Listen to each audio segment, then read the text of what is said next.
podcast is part of the Sports Social Podcast Network.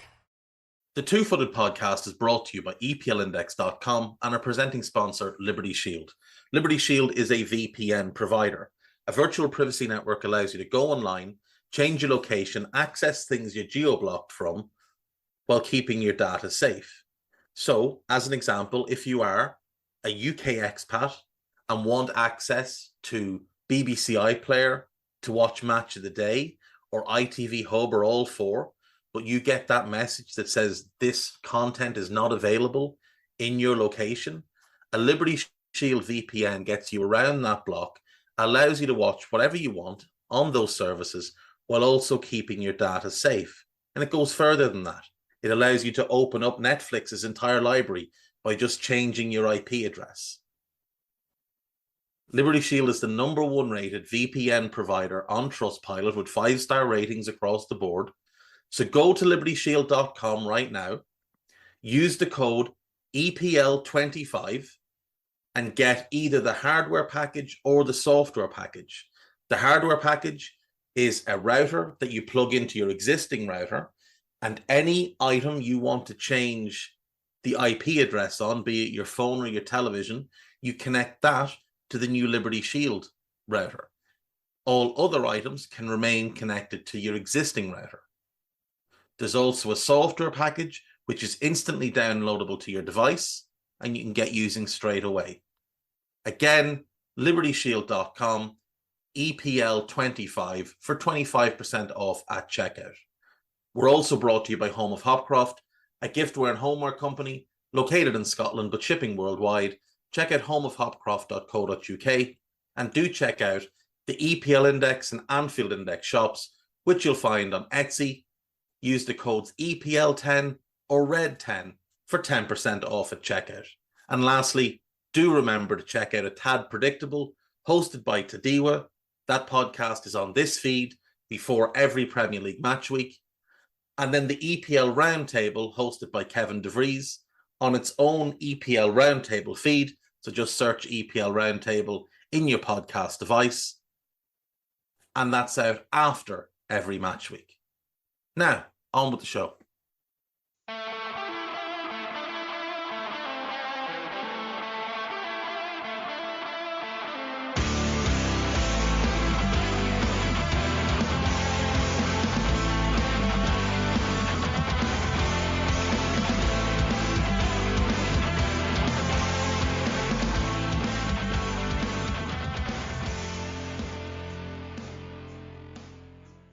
What's good, boys and girls? Two-Footed Podcast. Today is Thursday. It is the 1st of February. Hope you're all well.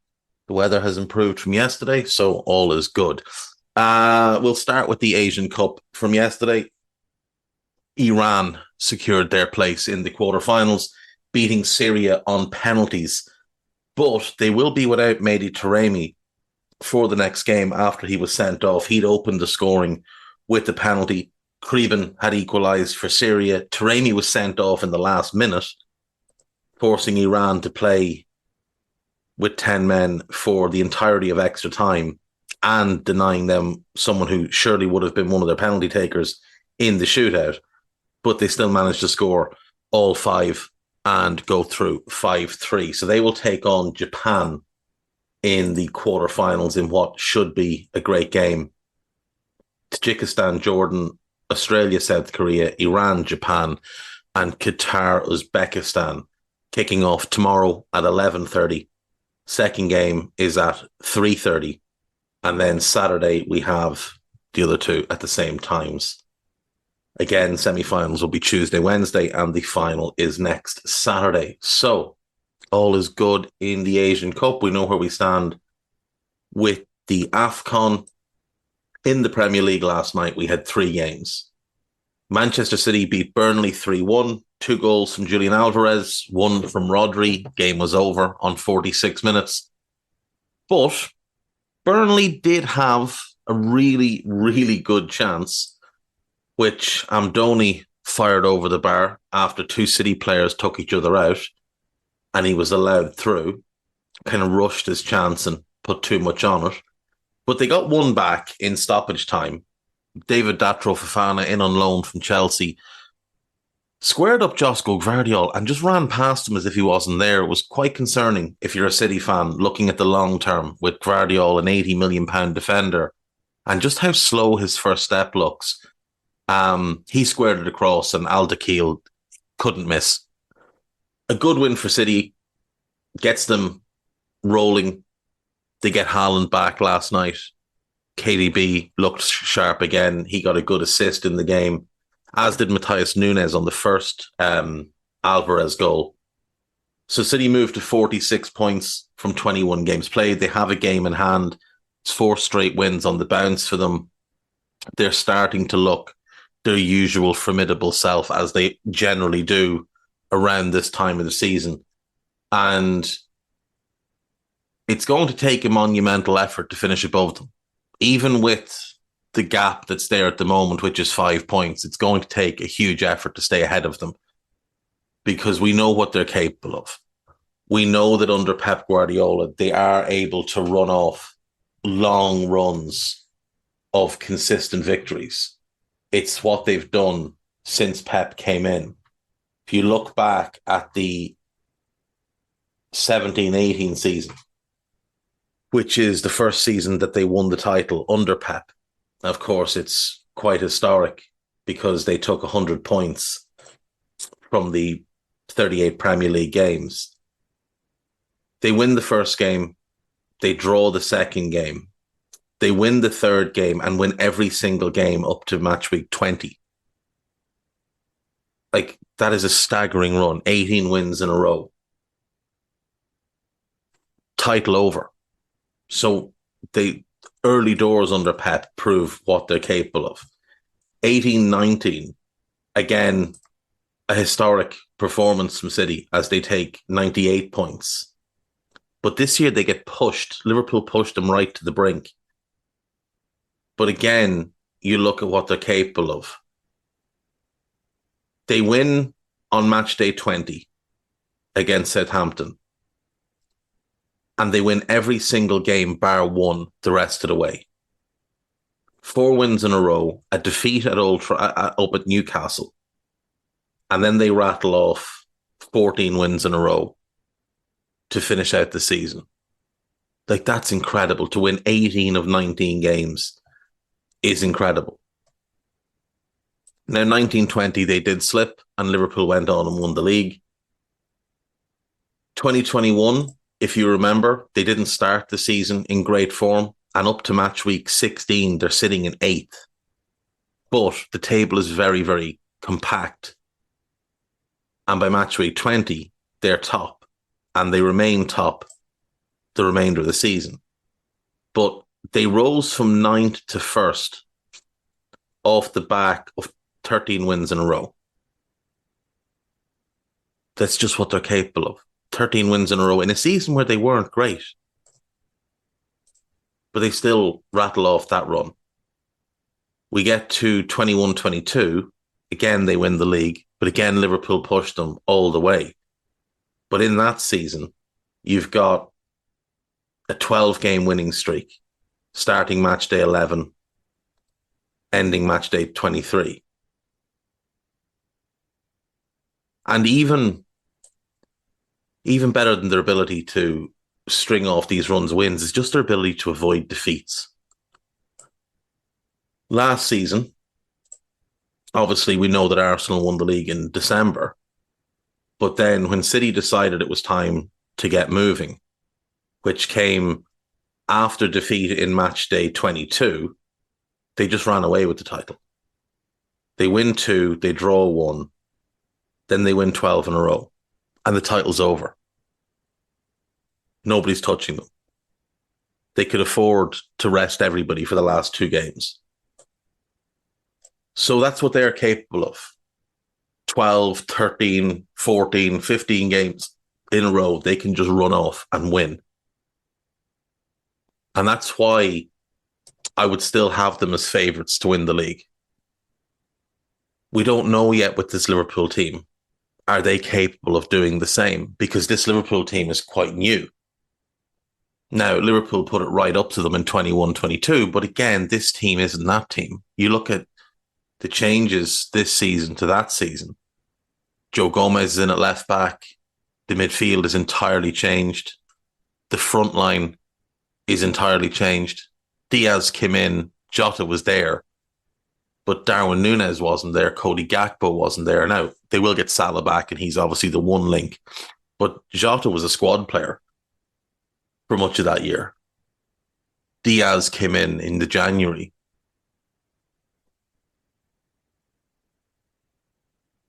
Liverpool have changed quite a bit. Can they run off 10 wins in a row, 12 wins in a row? They've already won the last 4 in a row. Can they extend that to 12, 14? Possibly.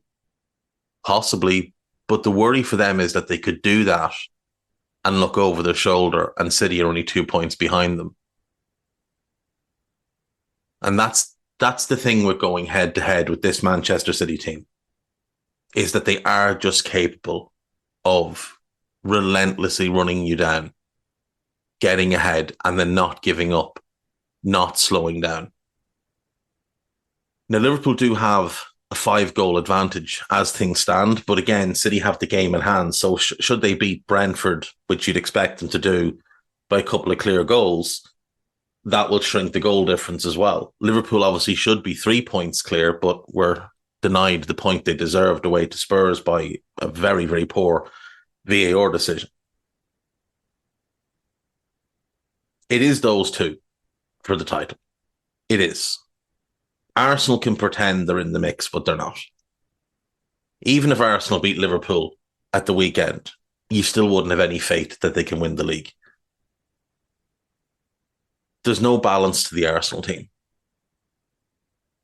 They don't have an explosive enough attack. There's no elite level progression through the midfield.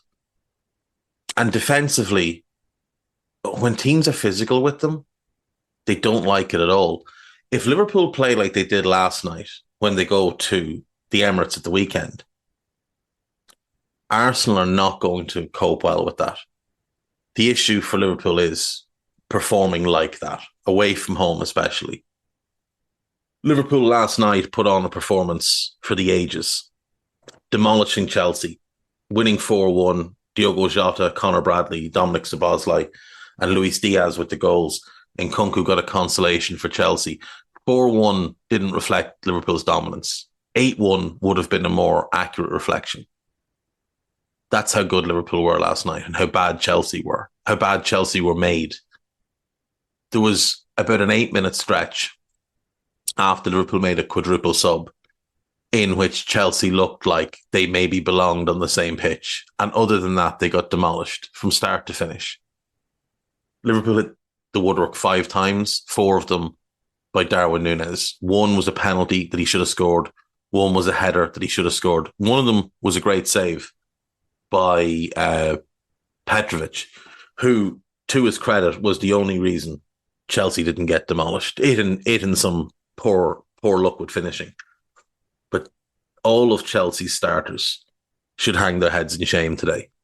And of the players that came off the bench, Chukwuemeka, Nkunku and Gusto are the only ones that can really hold their head up. Mudryk was awful when he came on. Caicedo, the only thing he did was kick people. But the starters, Disasi, awful. Silva, appalling. Badiashile, appalling. Chilwell, a disgrace. He came to the game last night as captain. He did 3 notable things. Number 1, dive. Number 2, try to get involved in some sort of wrestling match with Diogo Jota for the second goal. And number 3, get hooked off at half-time. Caicedo and Fernandes were appalling in midfield together. Mudeki was awful. Gallagher was awful. Sterling was awful. And I genuinely didn't know Cole Palmer was playing until about half an hour into the game. Genuinely had no idea. Wasn't sure whether it was Broy up front or who it was, but I knew they hadn't touched the ball. The Caicedo-Fernandes thing is an issue. And it's an issue that they're going to have to address. It doesn't work.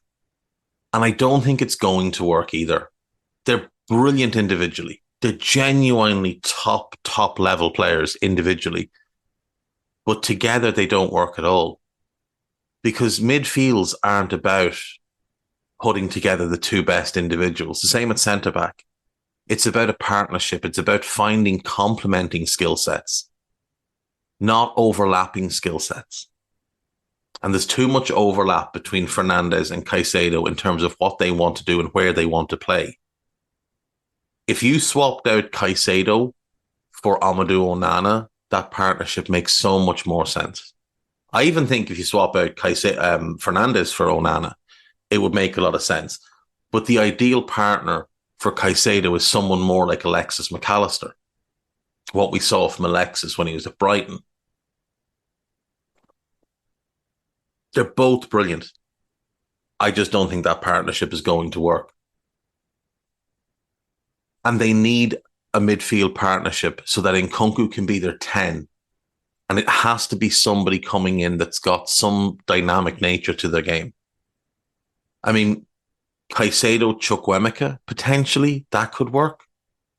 Carney had a decent cameo last night off the bench.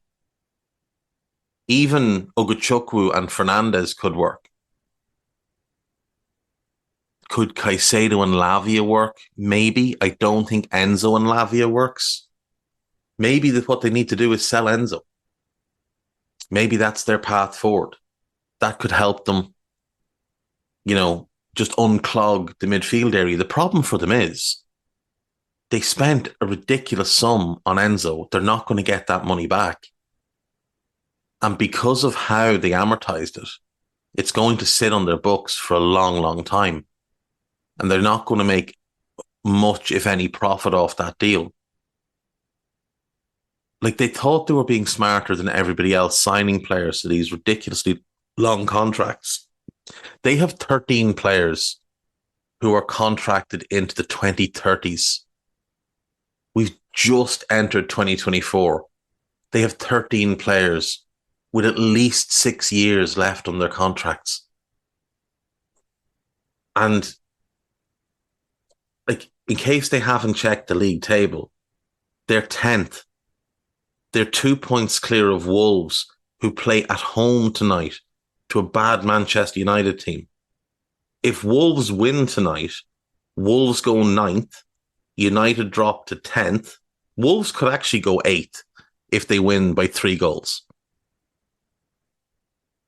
If they win by 2, if they win by 1, if they win 1-0, they'll go ahead of Chelsea and United. And Chelsea will be 11th. They spent all that money. And there's so much talent in that squad. But there's no team in that squad. They haven't bought a team. They haven't built a team. They've gone out and bought all the shiny things. It's almost like what they've done is they've Googled best young right back, FIFA 2023. Malo Gusto's there. We'll take him. Best young centre backs, FIFA 2023. Wesley Fofana, we'll take him. Badiashile, we'll take him. Oh, look, we already own Levi Colwill. Maybe we shouldn't buy Badiashile. No, buy him anyway. But what's the partnership? What's the skill set that meshes? Now, I do think Fofana and Colwill could be the pair, but Fofana has had a bunch of injuries. Before joining them, he joined them with an injury. And yet they seem surprised then when he has another injury.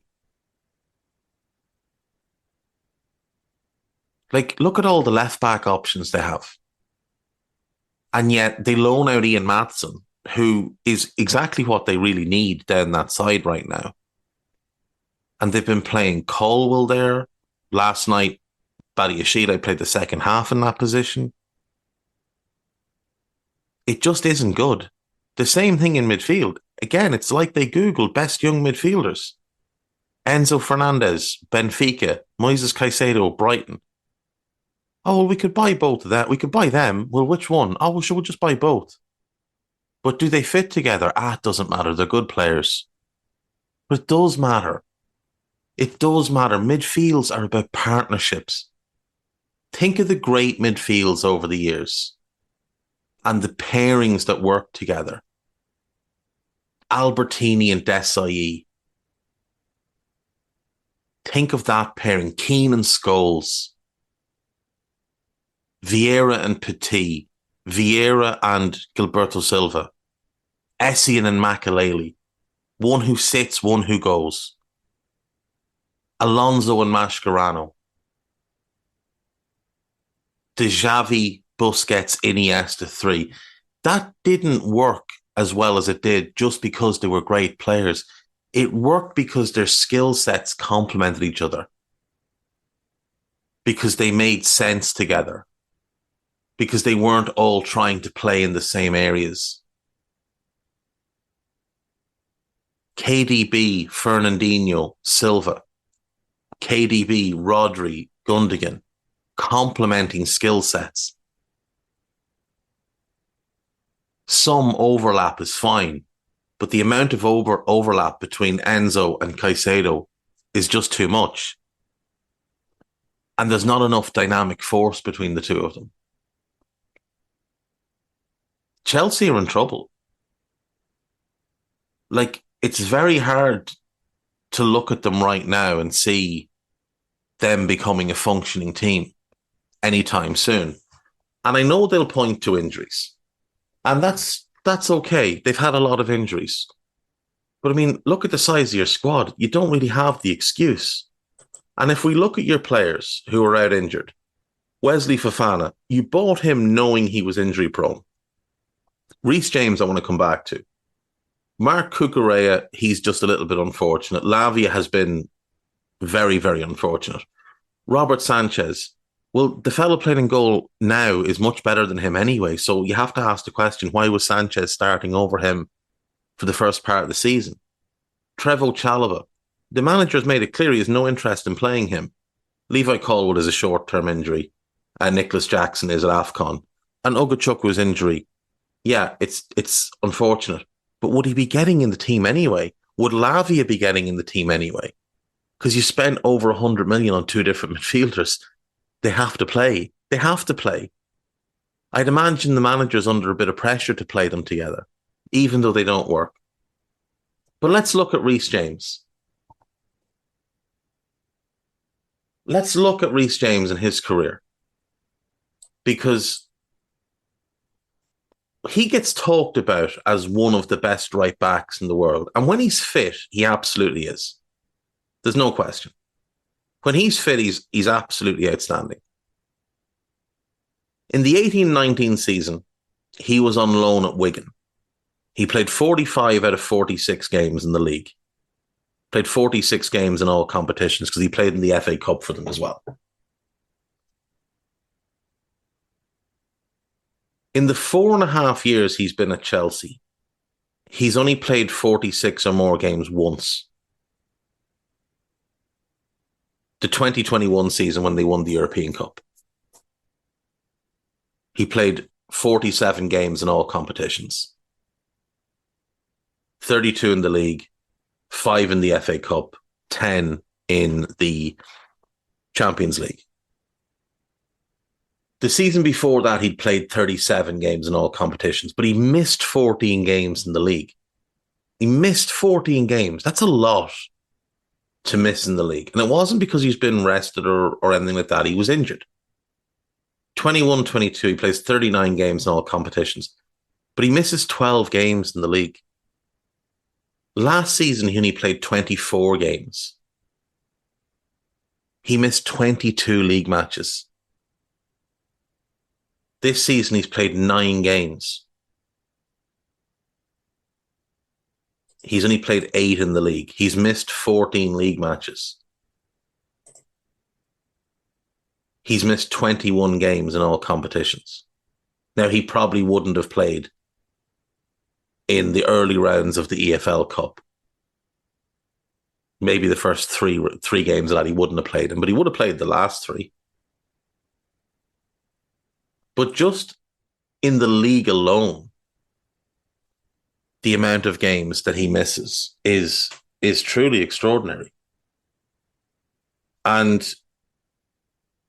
you know, again, we talk about him as one of the best right backs in the world, but he's not a great defender. He's a decent defender, but he's not a great defender. But what he's meant to be is he's meant to be this attacking, dynamic, do everything type. In the 24 games in the league that he's played since the start of last season, he has 1 goal and 2 assists. Conor Bradley has played 2 games in the league for Liverpool, has 1 goal and 3 assists. He's missed 68 league matches in the last 4.5 years. And he's not going to be back until, is it March, they're saying? Yeah, the end of March, the very end of March. How many games did Chelsea have in the league between now and then? 1, 2, 3, 4, 5, 6, 7. The earliest return given for him is Burnley on the 30th of March. If he's back for that, that's another 7 league games that he'll have missed. That's 75 games. That's 1 short of 2 full seasons in 4.5 years. If he misses another game between now and the end of the season, other than the next 7 that he's expected to miss, that'll be 2 full seasons of Premier League games that he'll have missed in 5 years. You cannot rely on him. And if anyone at Chelsea had any common sense, they would be looking for a way to sell him while he still has big value, while Real Madrid might be foolish enough to give you a significant chunk of money. And even if he goes there and stays fit, if you could get 80 million for him and invest it properly in things you need, you'd be much better off. You've got Malo Gusto there, who's an excellent right back. Really, really excellent right back. I'm sure there's a good young right back somewhere in your academy. You had Livramento. You had Tariq Lamptey. I'm sure there's somebody else coming along that you could chuck in there. There has to be somebody that you could throw in and get, 10 to 12 games a season out of. Maybe Alfie Gilchrist looks a player, looks a talented player. Maybe you go Gusto and him as your right backs. At left back, personally, I'd be looking to sell Cucurella for whatever I can get for him, and I'd be looking to bring back Ian Maatsen, and I go Chilwell and Maatsen as my left backs. In the middle, like I said, I think the partnership that could work is Fofana and Colwill. I would be keeping Trevoh Chalobah without question. And then you've got Disasi and Badiashile. That's just 5 centre-backs. And you're going to be in significant profit because you'll have sold Reece James, Cucurella, you'll have sold Malang Sarr. I'd be keeping Bashir Humphreys as well, maybe loaning him out, but I'd be keeping him on the books. Be getting rid of Thiago Silva and his salary and the fact that he is a liability. But all of a sudden you'd have a defence that works. And frankly, I'd stick with Petrovic and Slonina as the goalkeepers until I know for certain that they're not good enough. But they may well be. They may well be great. Slonina is very, very highly rated. But I wouldn't be spending any more money in that position. I would be looking to move Robert Sanchez on, though. Because why did you spend 25 million on him? Why? He's not a good goalkeeper. Not at this level. He's fine for a mid-table club. He's not a goalkeeper for a top 4 team, a team with real ambition. In midfield, I'd keep Ogachoku, I'd keep Chukwuemeka, you'd keep Cole Palmer. I'd sell Conor Gallagher personally. I don't think he's quite good enough for where you want to be. I'd keep Caicedo, I'd keep Lavia, I'd keep Andre Santos, and I'd sell one of Enzo and Caicedo. I'd sell one of them and use that money to bring in a replacement. If you decide to sell Caicedo, like I said, I'd go and buy Onana. If you decide to sell Enzo, which there are some rumours that he's not happy there, then the partner's a bit tougher to find, but, you employ all of the scouts. Go and find somebody. It could even be Onana. You could just play the two of them and let Onana go box to box, which is what he wants to do. You've got Nkunku as your 10. You've You've got Cole Palmer, who I don't think is a starter for a team that wants to win the league. So he'd be the backup. I'd go Sterling left wing with Mudryk as the backup because you can't sell him because he's basically going to be worthless to you. You've got Noni Mudeki. I'd probably look to bring in one winger and have Mudeki as the backup. And then up front, you've got Brohia, you've got Washington, you've got Datro Fofana, you've got Dion Richards, but you still need your 9. So you look to sell Brohia, and Jackson and Washington are your depth. So you're looking striker, right winger, and 1 in midfield. You're looking at 3 players to bring in, but you've got loads to sell. Loads to sell.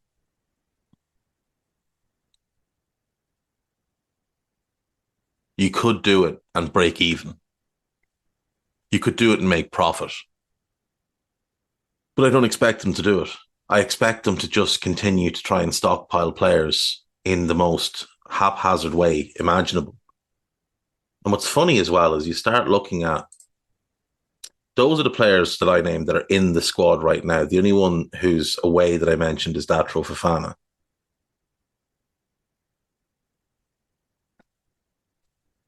But when you look at their overall squad and you see some of the other names that they've got out on loan, like it's far too many players. At the moment, they have Kepa, Eddie Beach, Jamie Cumming, Teddy Sharman-Lowe, and Gabriel Slonina on loan. That's 5 goalkeepers currently out on loan. Now, 3 of them are academy players, but they're kind of senior academy players. Eddie Beach is 20. Jamie Cumming is 24. You'd wonder why he's still contracted to the club. Teddy Sharman-Lowe is 20. You've got to cut bait with one of Beach or Sharman-Lowe because Slonina's only a kid. Petrovic is young. Kepa, I think obviously they want to sell. You've got Bashir Humphreys and Ian Matson on loan. I'd be bringing them back.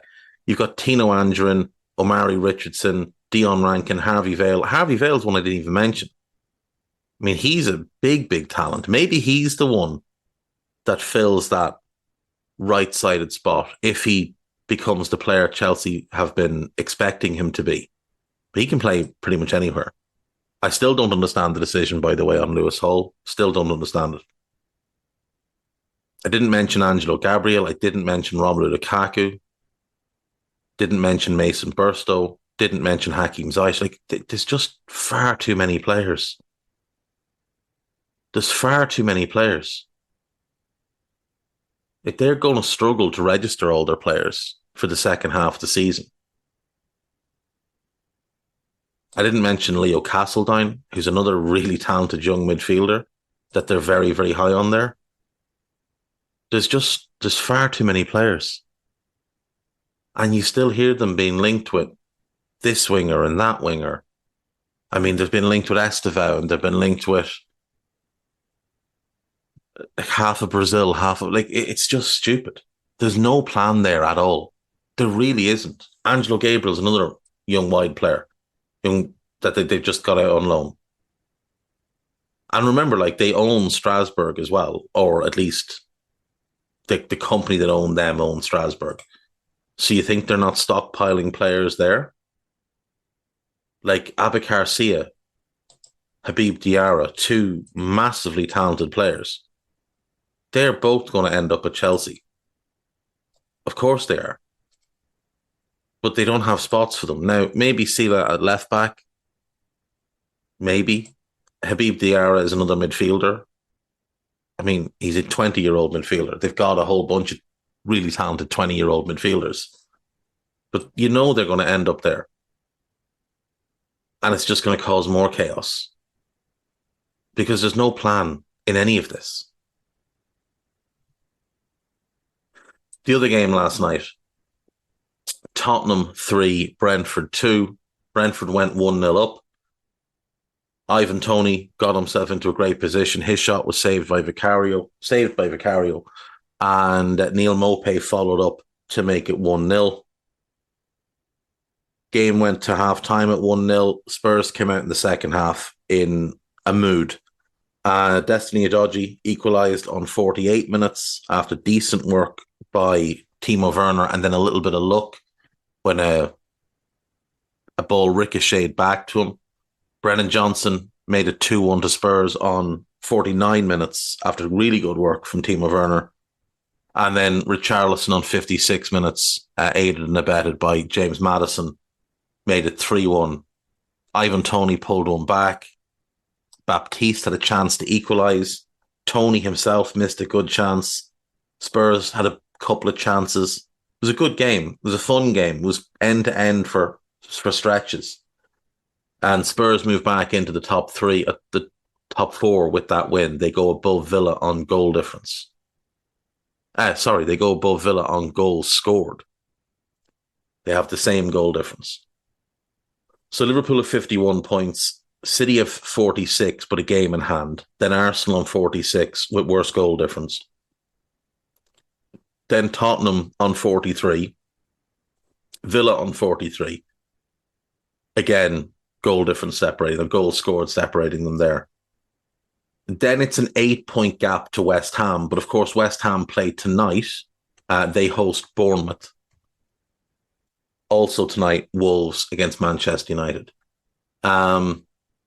West Ham are 3 points ahead of Newcastle with the game less played. Then Brighton and Newcastle are level on points. Newcastle have the vastly superior goal difference. Manchester United also level on points, but a vastly inferior goal difference to both. Then it's a point to Chelsea and 2 points to Wolves. And should Wolves win, like I said earlier, they'll jump Chelsea and Manchester United. They could potentially jump Brighton with a heavy win. Then Fulham, 25 points. Bournemouth, 25 points, but 2 games in hand. One is that game against West Ham tonight, which you wouldn't put it past them to go and win. And the other's at home to Luton. So potentially they could win both, which would put them level on points with Chelsea. Then it's Crystal Palace on 24, Brentford on 22, but they have a game in hand against City. Nottingham Forest on 20, Luton on 19, but that game in hand against Bournemouth. And then Everton on 18, with Burnley on 12 and Sheffield United on 10, bringing up the rear. I do wonder if Burnley will be active today and try and get something done. It looks like Sheffield United are going to get Mason Holgate in on loan. Everton are going to recall him from his loan at Southampton, where he's not been first choice, and loan him straight back out. We'll go to break. When we come back, we've got some questions. See you after this. Right, welcome back. So being it's Thursday, we do have questions. We actually have, I think, 9 questions today, which is good. So we'll jump straight in. Chris Colby, who are some current players that you enjoy watching play for other teams but would never want to have them at Liverpool? Could be mentality, fitness system, injury record, age, etc., etc. I assume that's, from now, I wouldn't want to have them because KDB would be an obvious one. His age, his injury record.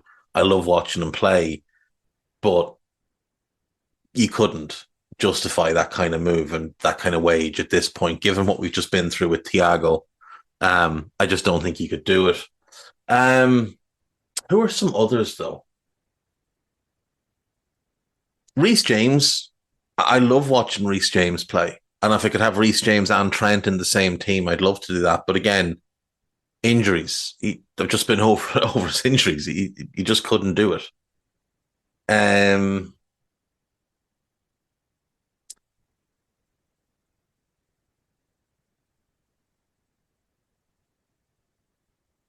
I love Jan Oblak, but given how we play, he wouldn't work for us. I love Jose Jimenez, but his injury record the guy can't hold up, so he'd have to be a no. Um,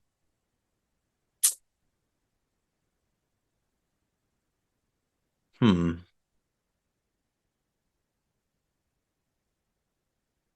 Bernardo Silva. I just I don't think his personality would fit in. The same with Bruno. Bruno's mentality. Now, maybe that's just a United thing because he didn't used to cry arse as much when he was at Sporting. But the way he's behaved and carried himself at United, he'd have to be a firm no. Um, I'd love to have Suarez back, but then I wouldn't because of his age. Busquets, again, the age.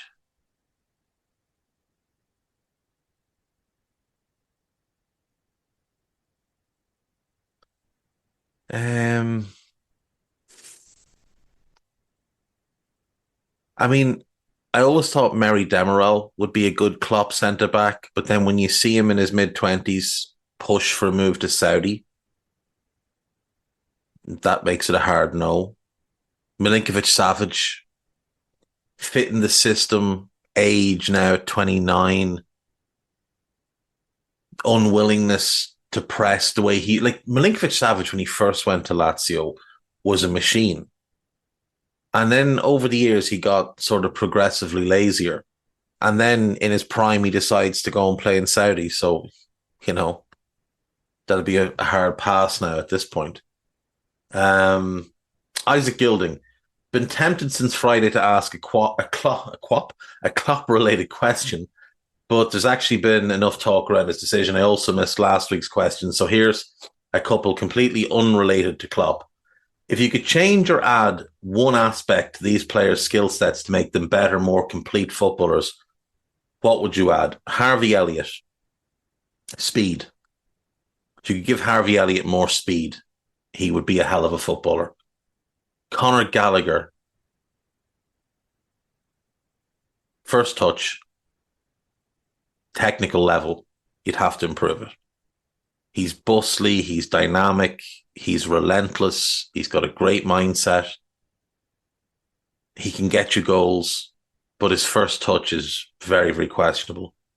Pedro Porro, a bit more size. He's 5'8", I think. A bit more size, and I think he'd be an absolute monster. A bit more size, and he'd basically be Ashraf Hakimi. Eberechi Eze, more pace. More pace. Or more resilience to injuries. I'd probably go with that because I love how he plays, and I love the fact that he does play the game at his own speed. If you could make him more resilient to injuries, that would be it. Josko Gvardiol. I love Gvardiol as a centre back, left of a 3. Don't like him as a right back in a 4. I think if he was a bit more mobile, he'd be an old timer in midfield because of how good he is on the ball and how good he can be 1v1. If he was more mobile, I think you could make him into an unbelievable 6. I think if you put him there now, he'd look more like Teon Koopmeiners. Sander Berge. I think he was on track to be a hell of a player until that horrible ankle injury. So I could just take away that ankle injury and get him back on the track he was on. I think that's what I'd do. Kostas Tsimikas. He's decent pace, a good crosser. He can use both feet. He's a good passer. With Kostas, I think he needs sort of 10% across the board.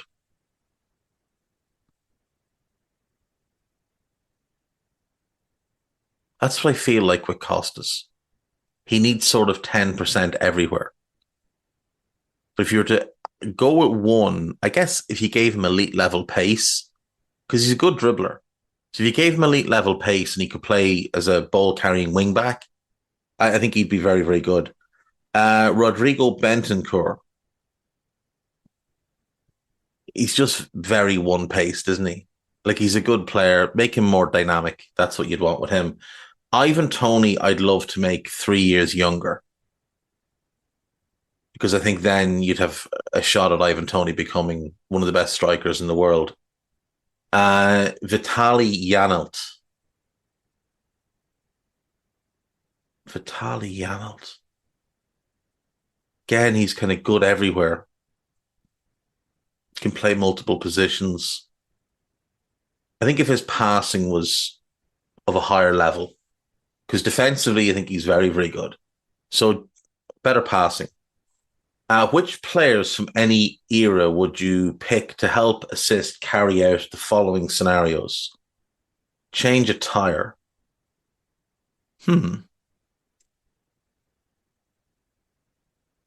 Hmm. James Milner, because you just know that he knows how to do it. He's just that type. He doesn't like James Milner doesn't get a plumber around. He does it himself. He's that type. He just fixes stuff. He's probably got a shed with tools in it. Cook your dinner. Oh, I guess Laurent Blanc. I think I've read before that he's a good chef. I'll go Laurent Blanc. Put up some shelves. I've used the Milner card. And Milner'd be really pedantic about this. Really pedantic about this.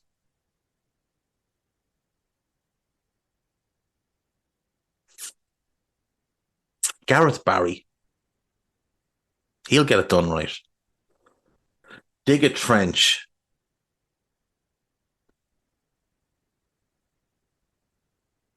You want someone that's going to do things to the letter, like someone that's going to go all in on something like this. Um, someone like Jordan Henderson, you tell him to dig a hole and he'll dig you to Australia, but not Jordan Henderson because he's a terrible set of lads. Um, I'll go with Andy Robertson to dig a trench. Robbo, you tell Robbo to dig a trench, he'll dig you a good trench. Drive you to the doctors. Oh, um,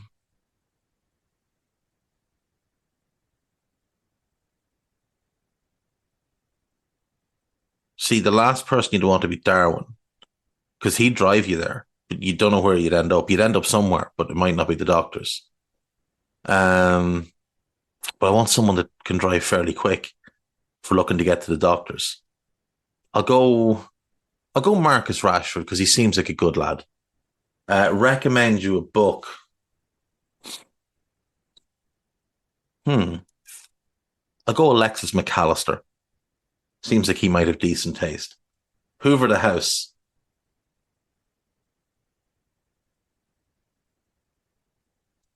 You want someone that's going to be thorough. Go Conrad Lamer. Conrad Lamer. He's getting into all the corners, in behind the TVs, pulling out the couch. That house is going to be hoovered. And walk the dogs. And Molly's going to scream at them, whoever they are. So it's going to have to be somebody that can just hold a firm line. Go Roy Keane. Roy Keane loves dogs. So go Roy Keane. Um, how confident would you be any footballers could actually carry out most of these? I think the older generation could have. And I think players that kind of move abroad at young ages and are kind of forced to do stuff for themselves. Now, most of them now will just have, people do these things for them. Like they'd have a chef, they'd have a cleaner, they'd hire a trench digger if they needed to. But older players, I feel like the likes of Roy Keane, the likes of Gary Neville, I'd imagine, could do much of these things. Gary Neville,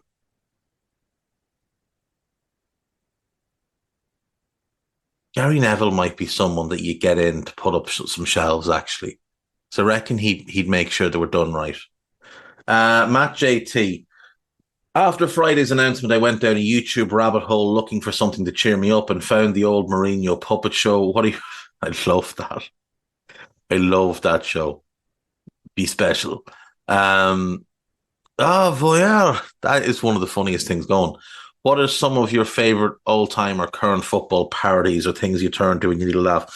I often enjoy rewatching the James Milner, Andy Robertson videos that Liverpool put out. They were funny. Robbo in particular is just very, very funny. And Milner, to his credit, has really good delivery. Um, I I watched the Zabozlai Gravenberch Kanate video where they go to the the bagel place, the bagelry. It's absolutely brilliant. The three of them come across as such likable lads. There's great chemistry, great friendship between them. And Zabozlai's delivery on sometimes you win, sometimes you learn. Today you learn to Kanate is just incredible. Um, the Mourinho puppet show is top class though. Like it is top class. But the one for me that I always go to is Après Match, um, which if you're not Irish, you won't know. It was a parody that was done of Liam Brady, John Giles, Eamon Dunphy, and Bill O'Herlihy, who were the presenters of Champions League games and that on RTE television, or RTE television, considering the T is for television, Radio Telefishéireann. It was just parody that was done, and it is absolutely brilliant. These three impressionists do it. The three same lads, actually, there's probably 4 or 5 of them involved, but the three main lads were also involved in the Aikino play, which is one of the funniest things you'll ever see. If you've never had a chance to see it, it basically tells the tale of Roy Keane and his fallout with the Irish national team set in ancient Rome or ancient Greece. I think it's ancient Greece, actually, but it is just genius. It is absolute genius. So, yeah, Après Match and the different things that those lads did, that would be the go-to for me. Right, we have questions here from Mikhail Campbell. What is your opinion of the rule in football that if a player removes his or her jersey, they get automatically booked? I think it's a shambles. I genuinely do. I don't understand the idea that you should be booked for that. Like, I don't understand over celebrating. Like, yeah, fair enough if you go leaping into the crowd or something, maybe, but I just think it's so stupid. Like, the game's meant to be fun. Let the players have fun as well. What are some laws in football that you would like to change for the betterment of the game? That would be one for certain.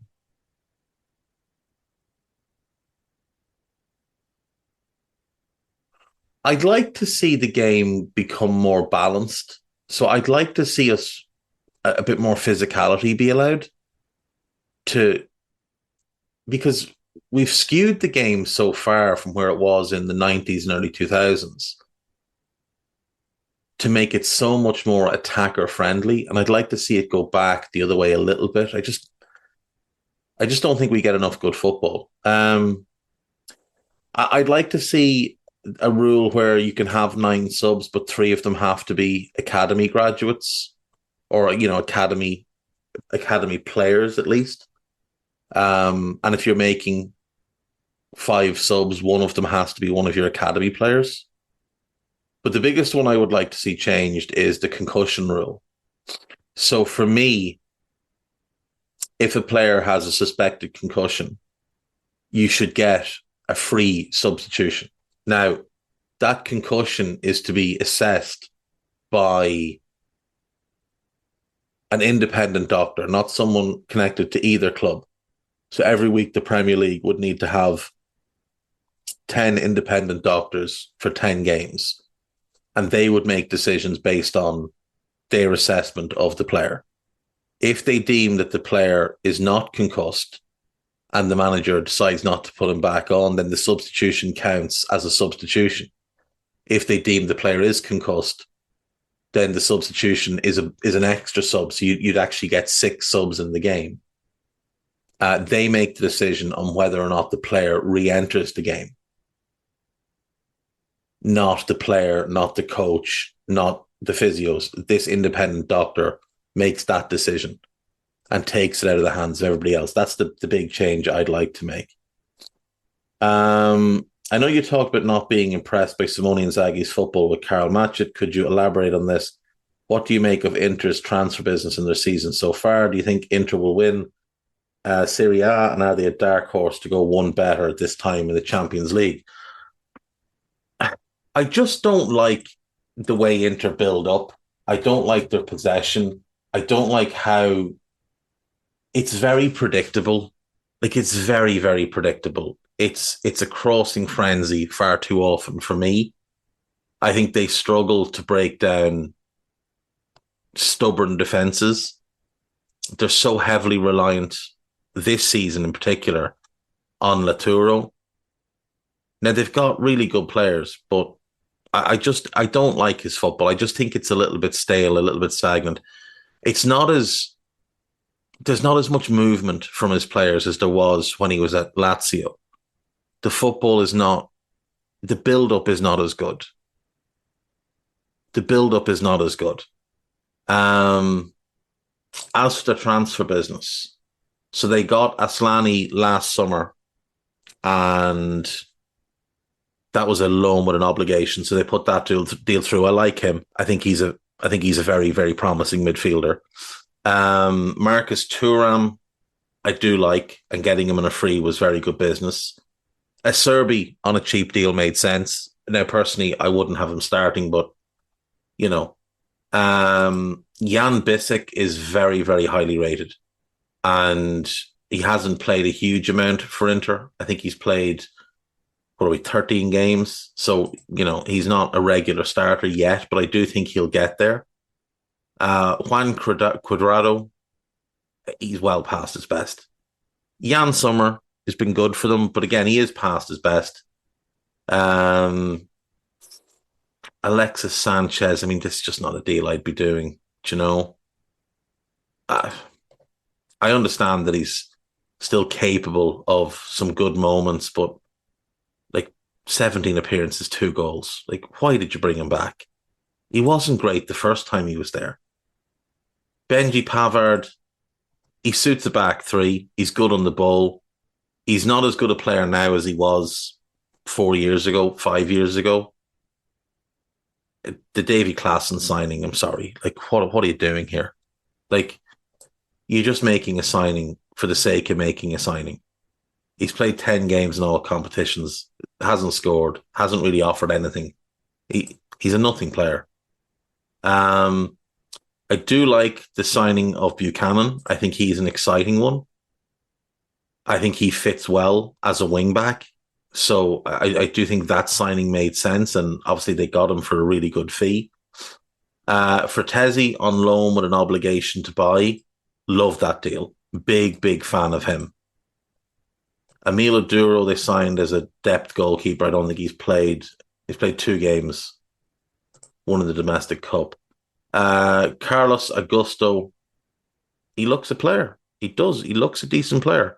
I hadn't seen a whole lot of him at Monza, but he definitely looks a player. So gives them good depth. Not great going forward, I don't think, but he's very good in the ball.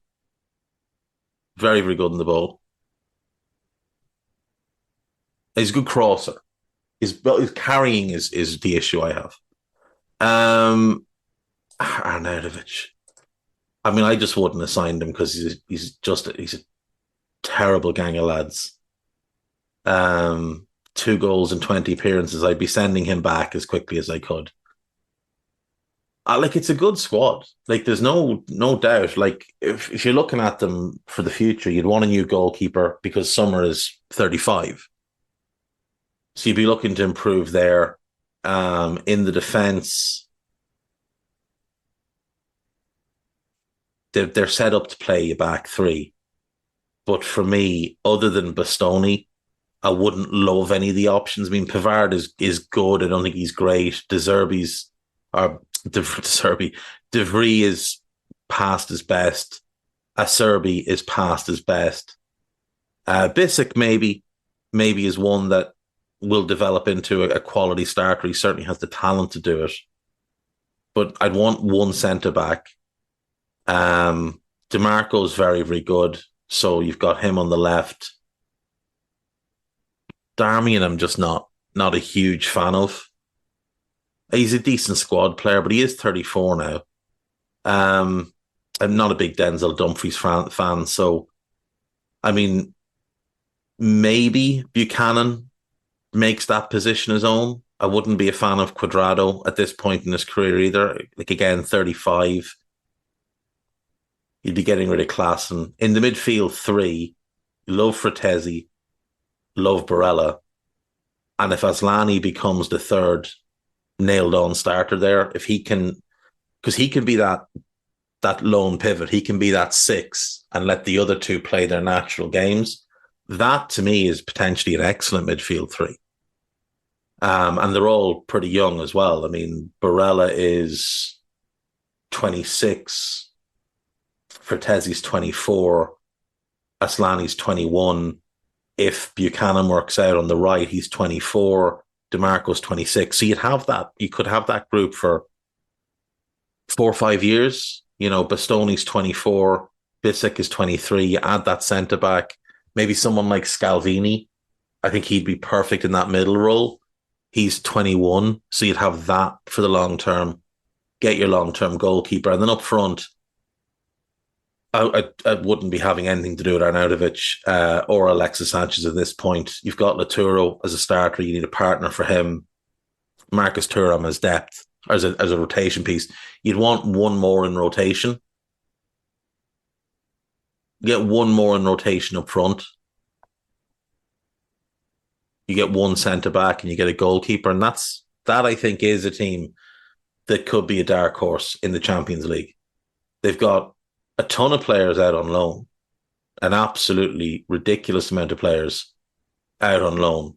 So maybe there's players within that group who can come in and add, like I think Agume, the midfielder, the French midfielder, I think he can be a vital player for them for the long term in terms of a squad player, not necessarily a starter, but a squad player. Satriano might be the option in attack, that fourth striker. Valentin Carboni, he's another one that's really, really highly regarded. So maybe he's another option in attack, or maybe you change the shape. Esposito, another one that's very, very highly regarded. Iliev is highly regarded. Filip Stankovic, maybe he's the long-term future in goal. Who knows? He's only 21. There's the other Esposito as well, isn't there? Sebastiano's the one that's kind of the big prospect, but Francesco is his younger brother, and maybe he becomes a vital player for them. Eddie Salcedo, I don't know him. I don't think he's had a bunch of loans, hasn't really done much. Joaquin Correa, they should just be looking to sell him. Botis, the goalkeeper, he's another one that is highly regarded. Like they've got a lot of Zeno van Hoosden. He would be a top centre back now if it hadn't been for injuries. I think he's had 3 different ACL tears, which is really, really unfortunate. But maybe, like, I mean, De Vries had 2 ACL tears and then had the best years of his career. So maybe Van Hoosden could do the same. He would fit the middle of the centre backs because he's lost some of his pace, but he reads the game well. He's a good passer. He wasn't great when he was on loan at Genoa. I haven't seen him for Standard Liège this year, but there's something about him. Matteo Zanotti, maybe a backup. Oris Tanino, I don't know. I don't know him. Don't know him at all, to be honest.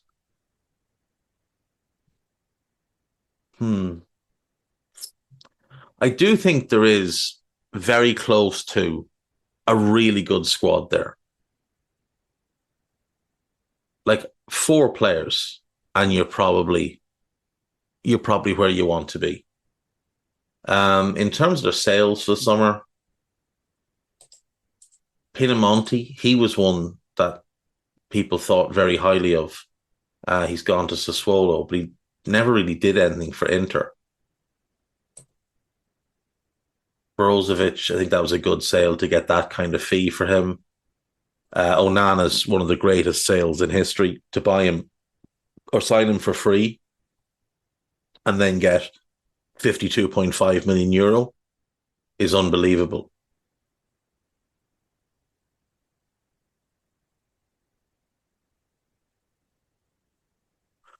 It looks like Bolus is actually going to go to Olympiacos, so you can rule him out of any future for Inter unless they decide to bring him back at some point. Look, the squad isn't far off. Do I think they'll win Serie A this season? Yes, I do, because Serie A is, I think, quite weak this year. Um, it's not going to be easy because Juve are making it tough for them. So if Juve can keep the fight up, then potentially they can win it. But they're a point behind, having played a game more, Inter have that game in hand. So I do think that gives them a big advantage. Do I think they can be a dark horse in the Champions League this year? It's not a great field, is it? I still wouldn't have them in my top three. But after that, maybe. Yeah, maybe. Like with PSG looking questionable, I don't think I trust Arsenal. I think if Inter drew Arsenal, I think Inter would beat them. Um, there's none of the other Italian clubs. I think Bayern, City, and Real will be the top three, and then after that, I think it's I think it's anybody's to win. To be totally honest with you. Um, so there we go. That's that into Twitter. Uh, okay. This is from Alex. Got a question for you potentially for the Daily Red. I know midweek game will be tough. I know all the focus on Klopp, but I've been wondering since we signed him, what is Cody Gakpo actually good at? I know he scores some goals, but I wouldn't class him as a goal scorer. I also don't think he creates much. Don't think he presses well, beats players 1v1. He's obviously a good technical player, but I'm not sure what his actual strengths are. He's an unusual player. I think Cody Gakpo's biggest strength is his ability to knit play, to be like a conduit from midfield to attack, almost playing as a second striker. The Klopp player from the past that he reminds me of the most is Shinji Kagawa, which is hilarious because Kagawa's 5'8" and Gakpo's 6'4", but Gakpo doesn't play his height. Gakpo plays like a much smaller player. I think the best role for him would be a 10 in a 4-2-3-1 or as a second striker in a 4-4-2, which is kind of the same role, just depends out whether you play him closer to the midfield or closer to the forward. I think that's the best role for him. But I don't think he's a good fit for a Klopp team. I don't think he is, and I didn't think he was before we signed him. And I kind of got my head turned a little bit by Moby, who was pushing quite hard on Gakpo, and I watched a lot of him, and the ball striking's very good. He's a really good crosser. I give him that. He's a really good crosser, and he does strike the ball well. But I agree with you. I don't think he's a big time goal scorer, despite what he did at PSV last season. I think he's an in between player who needs to play in a certain shape. I don't like him as a nine. I think he's too soft. I don't think he uses physicality well enough. But I do like him, and I don't like him wide for us because he doesn't have the pace. But I do like when he gets central and gets in around the striker and kind of plays off them and then makes little runs beyond them. He makes really good off ball runs. That's a big strength of him. I would say crossing, intelligence, and his ball striking are his three best attributes. But the lack of physicality just drives me up the wall. He's definitely a valuable squad player, but if you were ranking players to sell from this Liverpool team, I think he comes up in the top five.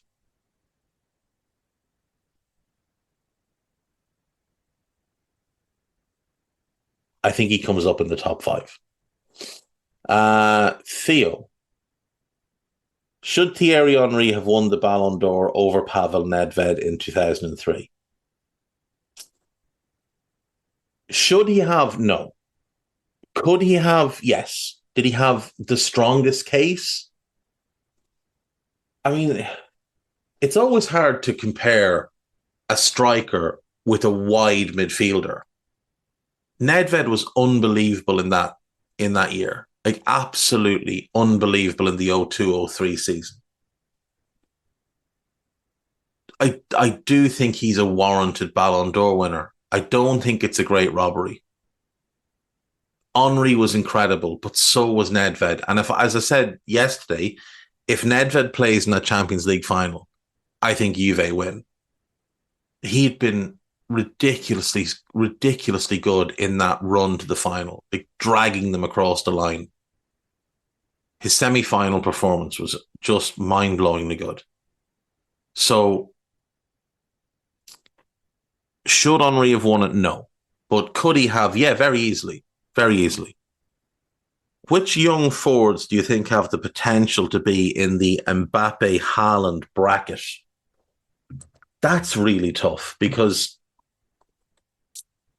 like, when was the last time we had an Mbappe or Haaland? We've never really had a Haaland. This was Adriano. Looked like he might be that player. Before that, Ronaldo, especially mostly for the Mbappe comparison. But like those two were no-brainer going to be superstars at 18. But look at the other great strikers we've had in the last 20 years. Right? Let's start out with Luis Suarez, the best of the bunch. Suarez was playing as a wide forward at Ajax to the age of 23. He wasn't a 9. He only became a 9 sort of late in his tenure at Liverpool. And even then, Sturridge was the 9 a lot of the time. It was only really at Barcelona that he became the full-time, like out-and-out striker that we all were so in awe of. At Liverpool, he was just a great forward player. So and he didn't have a traditional path. You know, National goes to Groningen at 19, signs for Ajax at 20, takes a little bit of time to get going at Ajax. 17 goals in the league the first season is pretty good, but it's the second season he really takes off, and then the third season he explodes. At which point he's 23, earning his move to Liverpool. So like he wasn't as obvious a superstar as Haaland or Mbappe. Thierry Henry, obviously, comes through at Monaco like Mbappe, wins a World Cup at 21, has the move to Juve. The move to Juve just doesn't work at all. Joins Arsenal, seen as a flop. Think it's a fair cop, to be fair, that he flopped at Juve. Not his fault. They played him as a wing back. But that's the thing. He was a wing back. He wasn't a 9. It wasn't until he got to Arsenal and Wenger converted him into that number 9 that he really exploded. And again, the first season was good. Second season was good. It's year 3 that Henry really becomes the great player that we knew. And then he had 5 unbelievably good years in a row. But at the start of that 5-year run, Thierry Henry is 24 years of age, Robert Lewandowski's another one. Like, no one had heard of him when he moved to Borussia Dortmund. He joins Dortmund at the age of 22, and Klopp is playing him as a 10 to begin with, behind Lucas Barrios. Then after that, he kicks on. But again, he's 23, 24. Karim Benzema comes through at Lyon, a lot of hype around him. But is he going to be an all-timer? Doesn't seem likely. He goes to Real at 22, takes him some time to really settle in and establish himself. It's year 3 at Real before he becomes the player we know him to be. And he was 24 going into that season. Um, I mean, Zlatan was one that a lot of people hyped at a very young age because he was at Ajax, but it was again, it's all from what club you're at. Like if a player's at Ajax or Benfica or wherever has the reputation for developing great young talents, they'll often get more highly regarded than somebody who's at a different club. But I mean, you look at Zlatan and he's 13 goals a season with Ajax in the league, goes to Juve, 16 goals the first year, then seven, goes to Inter, 15, 17. Then he's off to the races with 25, goes to Barca, obviously has a difficult time there, goes back to AC Milan, does well, second season, scores 28 goals.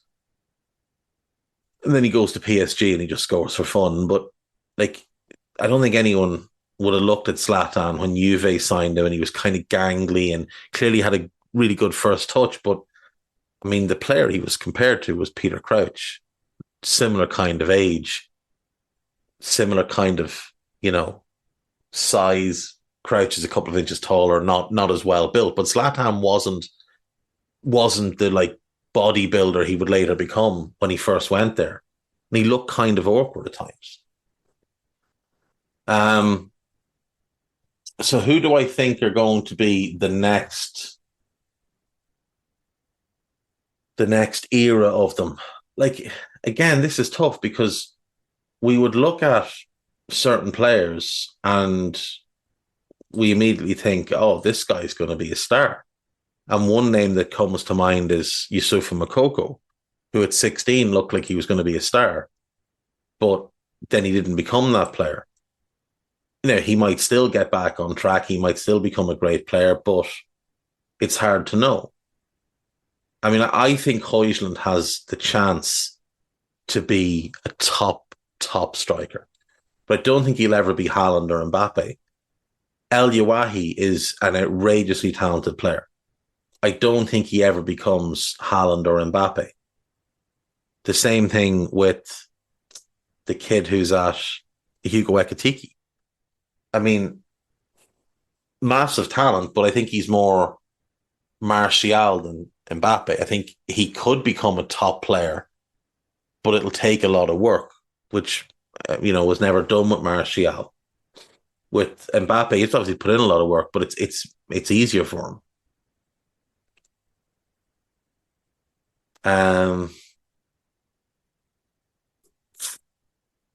I really do like Matthias Tell at Bayern. I think he's one to keep a strong eye on. I really like Evan Ferguson for a multitude of reasons, but I think he's definitely one to keep an eye on.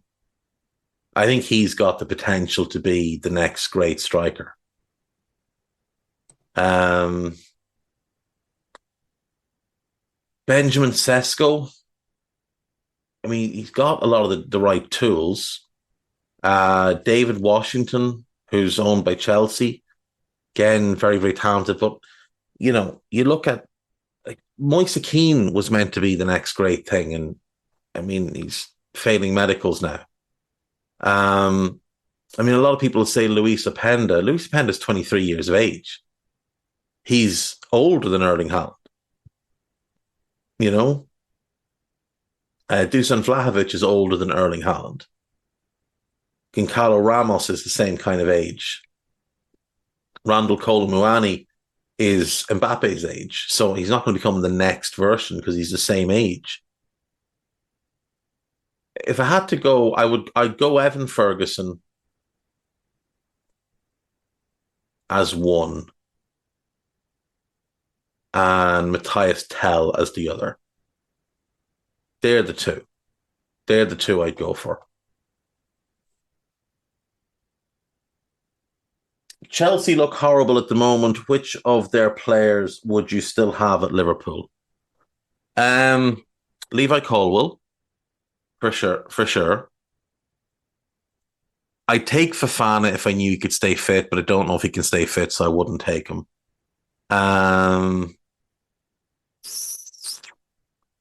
Caicedo, obviously. There's no question. Colwell, Caicedo, and Nkunku. Always take Nkunku. I take Noni Madeki. I take Andre Santos without doubt. I'd still take Romeo Lavia. I know he's gone on loan, but I'd take Ian Matson. And I would actually take a gamble on Mudryk. I would. I just wonder what he'd look like under a real development coach with a real plan. Because his pace is incredible. And I think if you played him on the right and just simplified the game for him, just gave him a very, very strict mandate. Beat your man and do one of two things. Either drive it low and hard across the face of goal, across the 6-yard box, or pull it back to the edge of the box. Don't do anything else. I don't want to see you do anything else. Just take your man on, beat him, and whip that ball across as hard as you can. Just, that's it. That's all I want him to do. And I think he could become a devastating wide option doing that. But I'd want him for very, very cheap. But the other ones, Caicedo, I'd still pay big money for. Colwell, I'd pay big money for. Santos, Lavia, Matson. I'd take Chukwuemeka. Worth a gamble. But yeah, that's probably it. Right, we'll go to break. See you after this. Right, welcome back. So, thus far, we have very little taking place on deadline day. Rodrigo Ribeiro has completed a loan move from Sporting to Nottingham Forest, a young striker / winger. I believe there's an option to buy in that one. And Morgan Rogers has completed a permanent move from Middlesbrough to Aston Villa for 8 million, potentially rising to 15. And that's so far, that's pretty much it for the Premier League, other than Mo Dahoud has left Brighton to join Stuttgart on loan, which is a really good get for Stuttgart. It just didn't work out for Mo Dahoud in the Premier League. He has never come close to reaching his potential. Abdul Kadir Umar joining Hull from Trabzonspor, I think it's a really fun one. I think he could be a really good player for them. He's never hit the levels he was expected to be, but still a very good player. Let's see. Peter Musa has joined FC Dallas on a 10 million euro deal from Benfica. Frosinone have signed Isaac Viral from Hammarby. Andre Ilic is joining Lille. Brian Saragossa has joined Bayern Munich with immediate effect after they came to an agreement with Granada. Matt Sells is on his way to join Nottingham Forest. So that one looks like it should get done today. He is a pretty decent goalkeeper. He plays for Strasbourg. He's formerly of Newcastle. But he's been a regular for Strasbourg now for the last couple of years. 31.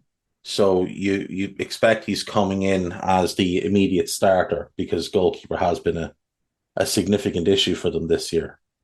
Alfie Harrison has joined Newcastle from Manchester City. Magnus Matson is signed for FC Copenhagen. Oh, Enes Unal is on his way to Bournemouth. So I did say the need for them was a striker, a backup for Solanke, someone that could take some of the weight off Solanke, and it looks like that is what they're doing with Enes Unal, who's a former Manchester City player. Valencia are trying to sign Rafa Mir on loan from Sevilla.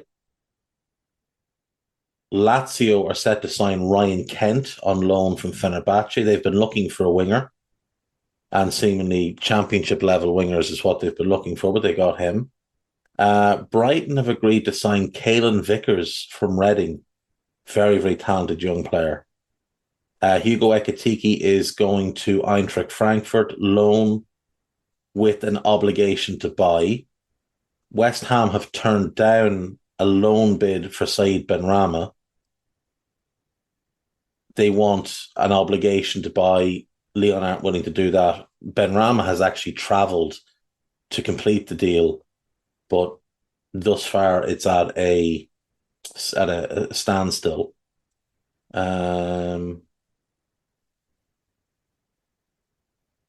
Elijah Velez going to Sevilla from Spurs on loan. That's good for him. It'll get him minutes, which will help with his development.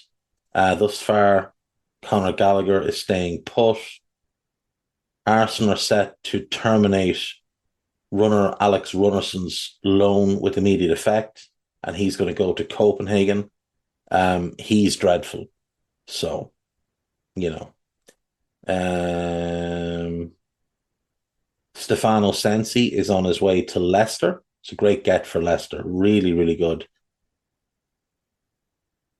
Future Spurs defender Luka Vuskovic, the Croatian kid they signed, who's too young to come to England as yet, is going to go to Poland as part of his development. He's going there on loan for the rest of the season. Villarreal have made a bid for Goncalo Borges. Chelsea are looking for a 5 million loan fee to let Armando Broja leave. Both Wolves and Fulham are interested. Okay.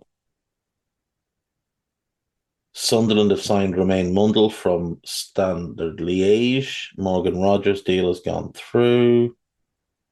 Theo Carbano, he's leaving Wolves to go to Granada.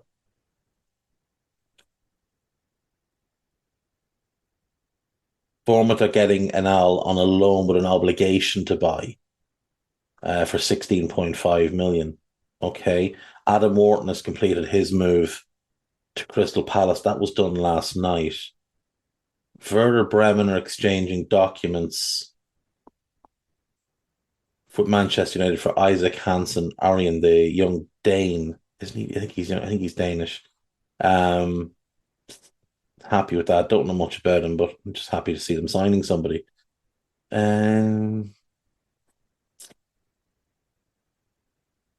Lorenz Asignon is on his way to Burnley, it looks like.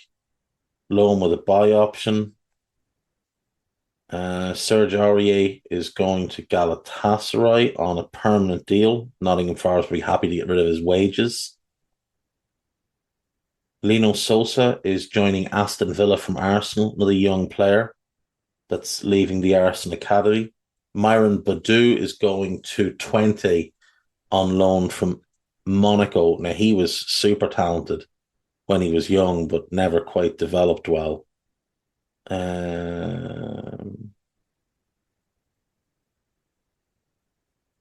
Bayern have also signed Jonah Kusai Azar from AIK for 6.5 million. Vitinha has gone to Genoa on loan with an option to buy for 25 million. Brandon Soppy has joined Schalke on loan from Atalanta. Mo Dahoud's deal to Stuttgart has an option to buy for 10 million. It does look like Oral Mangala is going to Lyon for 10 million with an option to buy for 20 million. It's a guaranteed option, so it's 30 million, plus another 3 million in add-ons. I'm surprised Forest are letting him go. But obviously they're trying to get compliant with the profit and sustainability rules. And they do have a glut of midfielders there anyway. Sangaré can play that role for certain. Miguel Aziz, another young Arsenal player, leaving to go to Atletico Baleares. Sheffield United have reached agreement in principle on Mason Holgate, Matt Sells, Said Benrahma. Ornstein reported it was a loan with an option to buy, but seemingly that deal has fallen through. But we'll wait and see.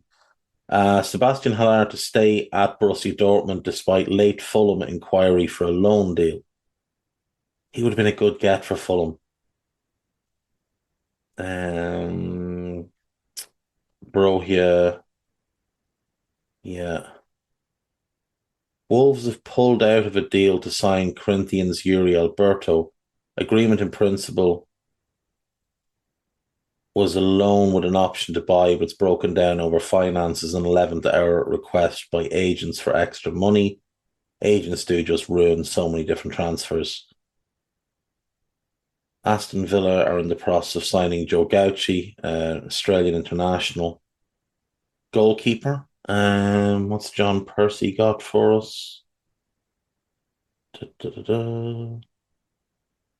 John Percy, Matt Sells, West Brom signing Mickey Johnston from Celtic. He had Ethan Hervat is going to Cardiff to replace runner Alex Runnerson. Joe Worrell potentially leaving as well.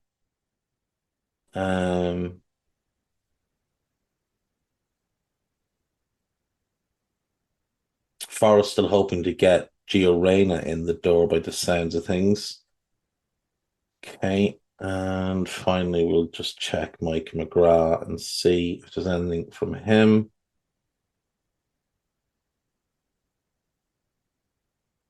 Sheffield Wednesday are in talks with Orlando City over a move for Duncan Maguire. Sheffield United are in talks with Nottingham Forest over a deal for Joe Worrell. Oh, that's a good one. He'd fit well there. I think he'd fit well in that if they go to a back three. And I don't like him. Well, him and Ahmed Hodzic in a four would be good. Yeah, that could work. Looks like Kiefer Moore is on his way to Ipswich. Ipswich also trying to sign Marvin Johnson from Sheffield Wednesday. Callum Chambers potentially going to West Brom. Connor Roberts potentially going on loan from Burnley to Leeds. Aaron Collins is leaving Bristol Rovers to go to Bolton. And Manuel Benson could leave Burnley, where he's very much out of the favoured group. Right, we'll just do the last bit of gossip that we have here then, and we'll wrap up for today. Fulham are considering a late move for Broja. Man City want to sign Alphonso Davies. Real Madrid are the current favourites to land him. Spurs are interested in Lucas Bergvall. He's going to Barcelona by all accounts. Jose Mourinho would be keen to return to Manchester United as manager. I don't believe any of this stuff. Andoni Iraola does not expect Dominic Solanke to leave this transfer window, which clearly he's not going to. Nottingham Forest have resumed talks with Crystal Palace over a 15 million deal for Sam Johnson. Clearly not. It's amazing to me that these journalists can just print such lies and get away with it.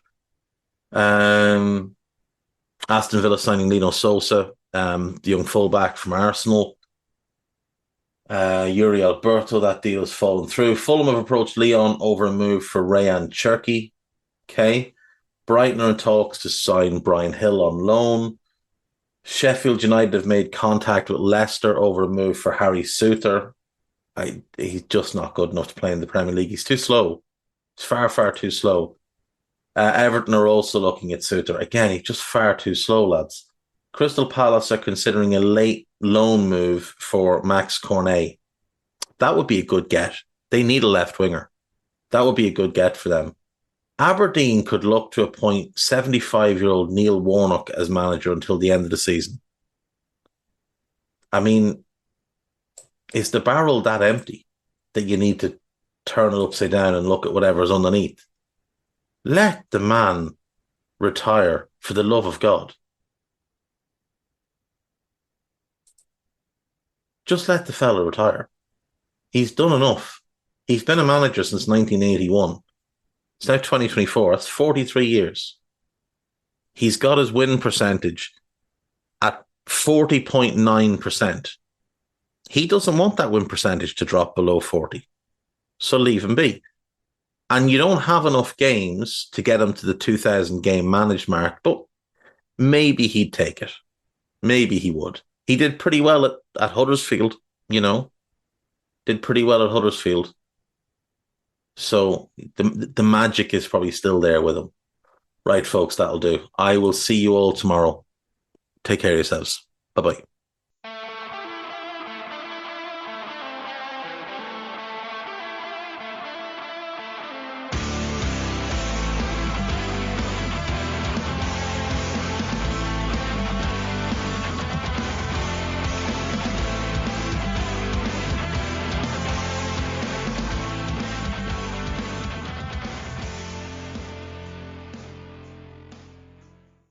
Sports Social Podcast Network.